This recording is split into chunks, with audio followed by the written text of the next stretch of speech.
چنانچہ میرے بھائی ملک الموت پہنچ گئے اور اس کے روح کو نکال کر کے لے کر کے چلے گئے۔ تو معلوم یہ ہوا میرے بھائیوں، کوئی اس روئے زمین کے اندر رہنے کے لیے نہیں آیا ہے، بازار کرنے کے لیے آیا ہے، بازار کرنے کے لیے۔ آپ جاتے ہیں سفر میں، کتنے کپڑے لیتے ہیں؟ ایک دو کپڑے لیتے ہیں، پینے کے لیے پانی لیتے ہیں، کھانے پینے کے لیے کچھ لیتے ہیں، اسٹیشن میں بیٹھتے ہیں، ٹرین آتی ہے، فوراً بیٹھ جاتے ہیں اور اپنے مکان تک پہنچ جاتے ہیں۔ اسٹیشن میں جب بیٹھے رہتے ہیں ایک دوسرے سے بات کرتے ہیں اور گھڑی دیکھتے رہتے ہیں، 5 منٹ کے بعد آ رہی ہے، 3 منٹ کے بعد آ رہی ہے۔ میرے بھائیو 4 منٹ کے بعد آپ وہاں پر نہیں بیٹھے رہیں گے، کیوں؟ آپ کا وقت ہو گیا ہے، ٹرین بھی پہنچ چکا ہے اور آپ وہاں سے پھر سفر کرنے کے لیے روانہ ہو جاتے ہیں۔ کہنے کا مطلب یہ ہے میرے بھائی، اس دنیا سے دل لگانے کی ضرورت نہیں ہے۔ حضرت عبداللہ بن عمر رضی اللہ تعالیٰ عنہ کہتے ہیں، اخذ رسول اللہ صلی اللہ علیہ وسلم بمنکبی فقال کن فی الدنیا کأنک غریب او عابر سبیل۔ عبداللہ بن عمر رضی اللہ تعالیٰ عنہ کہتے ہیں، صحابی رسول ہے، عمر فاروق رضی اللہ تعالیٰ عنہ کے بیٹے ہیں، کہتے ہیں کہ اللہ کے رسول صلی اللہ علیہ وسلم نے ایک مرتبہ میرے کندھے پر ہاتھ رکھا اور رکھنے کے بعد کہنے لگے، میرے چہرے کی طرف دیکھ رہے تھے اور کہہ رہے تھے، اے ابن عمر کن فی الدنیا کأنک غریب، تم اس روئے زمین کے اندر اس دنیا میں انجانا بن کر کے رہو، مسافر بن کر کے رہو کہ تم کو کوئی نہیں پہچانتا ہے۔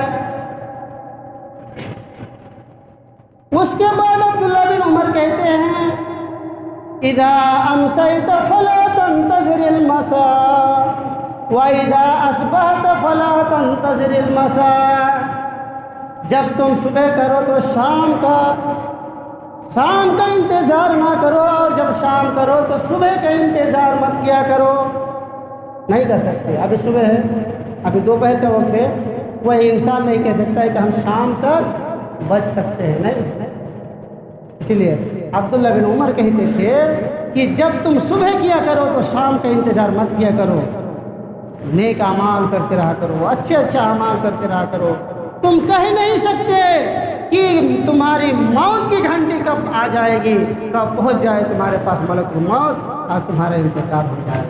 میرے بھائیوں، جگہ جی لگانے کا دنیا نہیں ہے، عبرت کی سامہ ہے، تماشا نہیں۔ اس روئے زمین کے اندر بے شمار رسولوں اور نبیوں کا سلسلہ جاری ہے۔ صحابہ کرام آئے تھے، میرے نبی صلی اللہ علیہ وسلم کے زبان سے 10 صحابہ کرام ایسے تھے جس کو اللہ کے نبی صلی اللہ علیہ وسلم نے جنت میں جانے کی خوشخبری دی تھی، صرف اس کے عمل کو دیکھ کر کے اور ان کا اللہ سے ڈر کو دیکھ کر کے اللہ تعالیٰ نے انہیں بشارت دی تھی جنت میں جانے کی۔ اللہ کے نبی صلی اللہ علیہ وسلم فجر کی نماز پڑھتے ہیں، سلام پھیرتے ہیں، السلام علیکم ورحمۃ اللہ، السلام علیکم ورحمۃ اللہ، اپنا چہرہ مقتدی کی طرف کرتے ہیں۔ نماز ختم کرنے کے بعد اپنے چہرے کو مقتدی کی طرف کرتے ہیں اور سوال کرتے ہیں، فرمان جاری کرتے ہیں، ابو بکر تم جنتی ہو، عثمان تم جنتی ہو، عمر تم جنتی ہو، علی تم جنتی ہو۔ اس طریقے سے میرے بھائیوں 10 صحابہ کرام کا نام اللہ کے نبی صلی اللہ علیہ وسلم نے اسی نماز کے بعد ایک دم اعلان کر دیا۔ حضرت عثمان غنی جنتی آدمی ہے، لیکن میرے بھائی اس کا کام دیکھیے، جب قبرستان میں پہنچتے ہیں تو اس قدر روتے ہیں کہ دونوں آنکھوں سے آنسو جاری ہو جاتے ہیں۔ صحابہ کرام سوال کرتے ہیں، اے خلیفۃ المسلمین، اے عثمان غنی رضی اللہ تعالیٰ عنہ، کیا ماجرا ہے، کیا وجہ ہے؟ جب آپ نبی کریم صلی اللہ علیہ وسلم کے مجلس میں ہوتے ہیں، جب آپ کو ہم مسجد نبوی میں دیکھا کہ اللہ کے نبی صلی اللہ علیہ وسلم جنت کے بارے میں بتلاتے ہیں تو آپ کے آنکھوں میں ہم لوگوں نے آنسو نہیں دیکھے، جب جہنم کے بارے میں میرے نبی بتاتے ہیں تو آپ کے آنکھوں میں آنسو نہیں دیکھی۔ لیکن اے خلیفۃ المسلمین، اے حضرت عثمان غنی رضی اللہ تعالیٰ عنہ، کیا بات ہے، کیا وجہ ہے کہ آپ جب قبرستان میں آتے ہیں تو قبرستان میں آنے کے بعد آپ زار و قطار روتے ہی رہتے ہیں، یہاں تک کہ آپ کے داڑھی سے آنسو نیچے زمین میں ٹپکتے ہی رہتے ہیں؟ سوال کیا، سوال کا جواب دیتے ہیں۔ حضرت عثمان غنی نے فرمایا، اے میرے دوستو، اے میرے حبیبوں، اے میرے بزرگوں، اے لوگوں، اے صحابہ کرام کی جماعتوں، تم لوگوں نے مجھے سوال کیا کہ اے عثمان، تم قبرستان میں آنے کے بعد اس قدر کیوں رویا کرتے ہو؟ تو اس کی وجہ یہ ہے، اے لوگوں، یہ قبر جو ہے آخرت کی پہلی منزل ہے، یہ قبر آخرت کی پہلی منزل ہے۔ اگر ایک انسان اس قبر میں فرشتے کے جواب دینے میں اگر وہ کامیاب ہو گیا تو وہ سارے منزلیں اس کے لیے آسان ہو جائیں گے، اور اگر وہ اس قبر میں اگر فرشتے کے سوال کے جواب دینے میں اگر وہ فیل ہو گیا تو پھر وہ سارے منازل میں فیل ہو جائیں گے، ہر جگہ فیل ہو جائیں گے، کامیاب نہیں ہوگا۔ اس لیے میں رو رہا ہوں، اے لوگوں، جب قبرستان میں آیا کرو تو زیادہ سے زیادہ تم لوگ رویا کرو۔ میرے نبی صلی اللہ علیہ وسلم، آپ جانتے ہیں نا، یہ صحابہ کا حالت ہے میرے بھائی، صحابی کی حالت ہے، جنتی ہونے کے باوجود صحابی کی حالت ہے۔ اور آپ جب قبرستان میں جائیں گے، ہم جب قبرستان میں جائیں گے تو ہمارا کیا سوال رہے گا؟ ارے بھائی، کندھے میں اٹھا کر کے میت کو لائے ہیں قبرستان میں، ہمیں تو فکر کرنا چاہیے آخرت کی کہ کل پھر ہم کو بھی دوسرے کے کندھے پر چڑھ کر کے یہاں پر آنا ہے۔ تو پھر اتنا غرور کیوں؟ کس بات کی گھمنڈ؟ کس بات کی؟ دولت کی گھمنڈ؟ تو دولت کی گھمنڈ تو فرعون نے بھی کیا تھا، شداد نے بھی کیا تھا، قارون و حامان نے بھی کیا تھا۔ میرے بھائیوں، فرعون بھی چلے گئے، فرعون بھی نالائق ملعون چلا گیا اس دنیا سے، قارون بھی چلا گیا، قارون کا خزانہ بھی چلا گیا، ان کا نام لینے والا اس دنیا میں نہیں۔ حامان بھی چلا گیا، حامان کے جائیداد بھی اس دنیا سے چلا گیا۔ موسیٰ علیہ السلام کے ساتھ ٹکر لینے والے فرعون، کون نہیں جانتا ہے، اس کا لاش ابھی بھی مصر کے میوزیم ہال میں وہاں پر رکھا ہوا ہے۔ میرے بھائیوں، زمین پر اس کے لاش کو حرام کر دیا ہے، قیامت تک زمین اس کے لاش کو نہیں لے گا، قبول نہیں کرے گا۔ میرے بھائیوں، گھمنڈ کس بات کی؟ قبرستان میں جا کر کے، اسی لیے اللہ کے نبی نے فرمایا، اے لوگوں، زیادہ سے زیادہ قبر کی زیارت کیا کرو۔ کیوں؟ تمہیں آخرت کی یاد نصیب ہوگا۔ جب قبرستان میں جاؤ گے، اپنے باپ کو یاد کر کے، اپنے ماں کو یاد کر کے، اپنے دادا دادی نانا نانی کو یاد کر کے جب تم قبرستان میں پہنچو گے، واللہ بول رہا ہوں کہ آپ کا دل بالکل ہی پسیج جائے گا، نرم ہو جائے گا۔ وہی انسان جو بدمعاشی کیا کرتے تھے راستوں میں، مارکیٹوں میں، وہی جب قبرستان میں پہنچتے تو اس کا دل نرم ہو جاتا۔ کیوں؟ اس لیے کہ اس کو بھی یہاں پر آنا ہے۔ جتنی بدمعاشیت کریں، جتنا ہم ظلم کریں، لیکن میرے بھائیوں، کسی دوسرے کے کندھے پر چڑھ کر ہی ہم قبرستان میں آ سکتے ہیں، اکیلے نہیں آ سکتے۔ آپ اکیلے چل کر نہیں آ سکتے ہیں، اسی لیے کہا گیا ہے کہ مسلمانوں ایک دوسرے کے ساتھ مل جل کر کے، مومنوں ایک دوسرے کے ساتھ مل جل کر کے اس طرح سے رہا کرو جس طرح سے تم ایک عمارت تیار کرتے ہو، ایک بلڈنگ بناتے ہو تو ایک اینٹ کے بعد جب دوسرا اینٹ رکھتے ہو، پھر تیسرا اینٹ رکھتے ہو، اس لیے کہ الگ الگ جب آپ اینٹ رکھ کر کے عمارت تیار کریں گے تو یہ عمارت قائم نہیں ہو سکتا ہے۔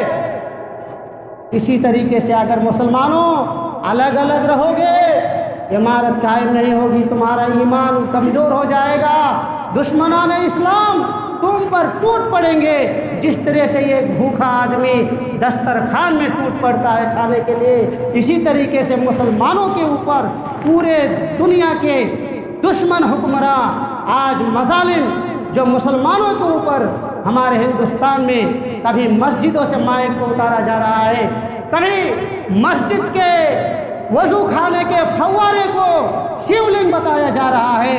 میرے بھائیوں، اللہ کی قسم بول رہا ہوں، آج اس مسجد کو شہید کر رہا ہے، کل اس مسجد کو شہید کر رہا ہے، اسی طریقے سے آج ہمارے ہاتھوں سے بابری مسجد کو چلا گیا۔ ابھی بنارس کے اندر گیان واپی مسجد کو لے کر کے کتنے راجنیتی دیکھ رہے ہیں آپ، جہاں پر مصلیان کرام بیٹھ کر کے وضو کرتے ہیں، بیچ سے جو فوارہ پانی کا نکلتا ہے، یہ اتنا ان کے دماغ میں گوبر ہے میرے بھائیوں، اللہ کی قسم ہے، گوبر کے علاوہ اس کے دماغ میں کچھ نہیں ہے۔ وضو خانے کے اندر شیو لنگ کیسے آ سکتا ہے؟ جب میں نے دیکھا میرے بھائی دونوں آنکھوں سے آنسو جا رہے ہیں، کس طرح سے مسجدوں کو شہید کیا جا رہا ہے، قبضہ میں لیا جا رہا ہے، مسلمانوں کے ایمان کے ساتھ کھلواڑ کیا جا رہا ہے۔ جب میں جامعہ سلفیہ مرکزی دارالعلوم بنارس میں پڑھ رہا تھا، اس مسجد میں میرے بھائیوں کئی وقت کی نماز پڑھا، جب دیکھ رہا ہوں، سن رہا ہوں کہ اسی مسجد کو آج شہید کرنے کی کوشش ہو رہی ہے۔ مسجد ہے گیان واپی اور اسی کے بغل میں شیو مندر ہے، شیو مندر، راستہ دونوں کا ایک ہی ہے۔ پولیس وہاں پر ادھیکاری لوگ کھڑے رہتے ہیں ہر وقت کی نماز میں، اور جو لوگ بھی نماز کے لیے جائیں گے تو اس کا چیک کر کے اندر جانے کے لیے دیں گے۔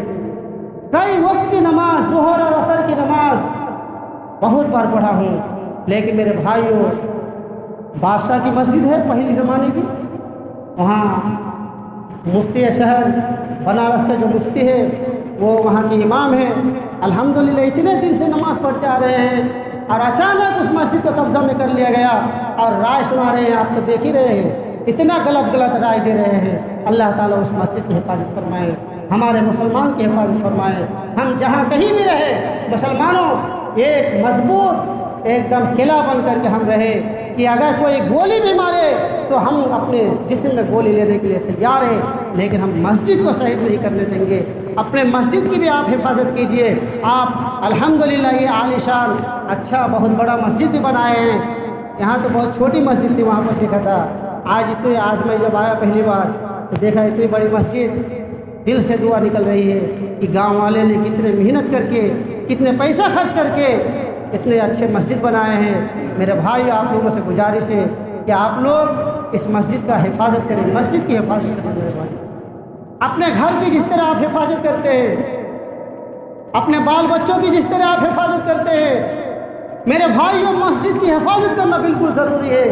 آج افسوس کا مقام ہے، کسی مسجد میں اگر پنکھا خراب ہو جائے، ایک ہفتہ لگ جاتا ہے پنکھا کو بنوانے کے لیے، لیکن آپ کے گھر کا جب پنکھا خراب ہو جاتا ہے تو فوراً آپ اس کو اتارتے ہیں، مستری کو فون کرتے ہیں، کیا کرتے ہیں، جلدی سے لگواتے ہیں۔ یہ اللہ کا گھر ہے میرے بھائی، اللہ کا گھر ہے، اس کی اگر آپ پورے گاؤں والے حفاظت کریں گے، اس کی ریکھ دیکھ کریں گے تو میرے بھائیو اس کا آپ کو ثواب ملے گا۔ اللہ تعالیٰ کے نبی صلی اللہ علیہ وسلم قرآن حدیث کے اندر فرماتے ہیں کہ من بنا للہ مسجدا بنى اللہ لہ بیتا فی الجنہ، اس روئے زمین کے اندر کوئی شخص اگر مسجد بناتا ہے، مسجد کی تعمیر کرتا ہے، تو اللہ تعالیٰ اس کے لیے جنت میں ایک گھر بناتا ہے، جنت میں گھر بنائے گا میرے بھائیو۔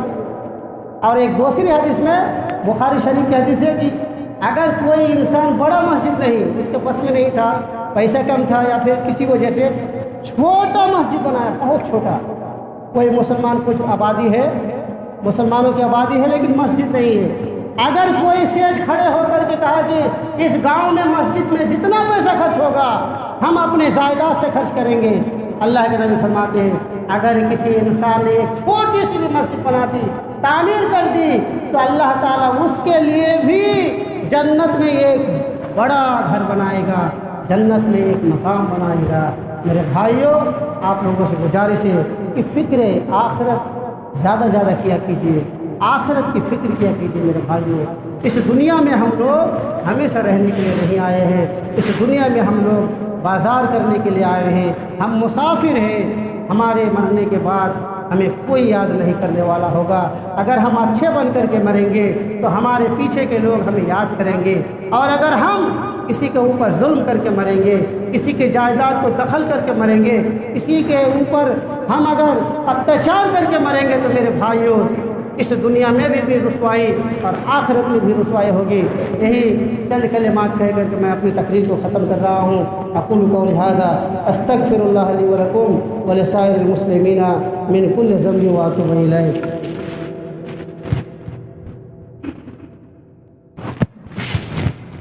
اللہم صلی علی محمد وعلی آل محمد کما صلیت علی ابراہیم وعلی آل ابراہیم انک حمید مجید۔ اللہم بارک علی محمد وعلی آل محمد کما بارکت علی ابراہیم وعلی آل ابراہیم انک حمید مجید۔ ربنا آتنا فی الدنیا حسنہ وفی الآخرۃ حسنۃ وقنا عذاب النار۔ ربنا ظلمنا انفسنا وان لم تغفر لنا وترحمنا لنكونن من الخاسرين۔ سبحان ربك رب العزة عما يصفون وسلام على المرسلين الحمد لله رب العالمين۔